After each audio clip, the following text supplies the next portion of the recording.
अब आरजेडी विधायक भरत बिंद ने आरजेडी को बड़ा झटका दिया है। लालू यादव को झटका देने के बाद बिहार में सियासी भूचाल है।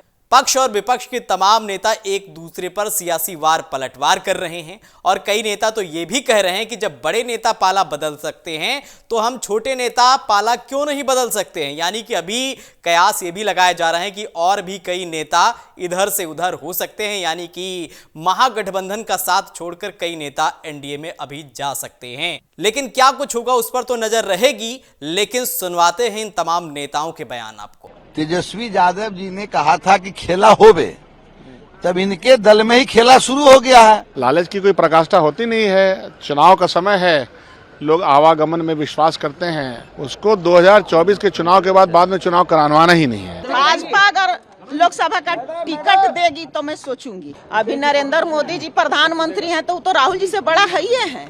हम लोग तो किसी को तोड़े नहीं है।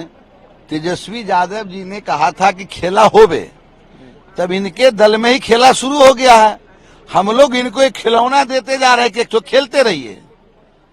और ये कौन कौन संकल्प यात्रा पर निकले हैं, तो पहले लोगों को बताना चाहिए कि 1990 से 2005 का जो दौर था, माता पिता का जो राज था, वो बताना चाहिए कि कितना घोटाला हुआ, जमीन लेके नौकरी दिया गया, अनेक घोटाला, चारा घोटाला हुआ, अपराधी कैसे अन्य मार्ग में शरण लेते थे। आज अन्य मार्ग में नीतीश कुमार जी के राज में अपराधी अगर अपराध करता है तो उसको पताल से ही खोल लिया जाता है। ये आने वाला चुनाव में बिहार की जनता जवाब दे देगी। हमको अपने पार्टी से कोई नाराजगी नहीं है। पार्टी के सिंबल पे मैं विधायक बनी हूँ और हम अपने पार्टी के शीर्ष नेताओं से यही कह रही हूँ कि मुझे भी सांसद बनने का मन कर रहा है। हमको भी नवादा से कांग्रेस टिकट दे। भाजपा अगर लोकसभा का टिकट देगी तो मैं सोचूंगी। अब यहाँ के बड़े बड़े नेता जब पाला बदल लेते हैं तो हम छोटा लोग भी समय आएगा तो कुछ कर। आपकी राहुल गांधी से ज्यादा बड़ा व्यक्तित्व मोदी जी का है। अभी नरेंद्र मोदी जी प्रधानमंत्री हैं तो राहुल जी से बड़ा है ही है।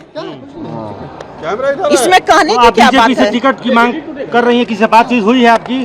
किसी से हमको बातचीत नहीं हुई है। मीडिया के माध्यम से मैं यही कह रही हूँ कि हमारा जिला हमेशा बाहरी सांसद बना है। इस बार हमारे जिला का डिमांड है कि लोकल उम्मीदवार, हमारा अपना उम्मीदवार एनडीए से हो चाहे इंडिया से हो, जो पार्टी हमको टिकट देगी उसका मैं समर्थन करूंगी। सबसे बड़ा वजह क्या आपको कांग्रेस छोड़ के बीजेपी आने का? कोई वजह नहीं है। पार्टी हमको संभावना दे रही है कि लोकसभा का आपको उम्मीदवार बनाया जाए। पता नहीं अब किस कारण से जा रहा है, हम नहीं जानते हैं और नहीं जाना चाहिए इस तरह से। और जिस पार्टी का दामन आपने थामा है, फिर आप नहीं वापस आइएगा, ये भी मैं कह रहा हूँ। सब नेतृत्व पर भी सवाल है? नहीं, कोई नेतृत्व पर सवाल नहीं है। इसको डिफाइन करेंगे कि लालच की कोई प्रकाष्ठा होती नहीं है। चुनाव का समय है, लोग आवागमन में विश्वास करते हैं। वैचारिक पटल मजबूत नहीं होता है, पैसा को देख करके दिमाग खराब हो जाता है।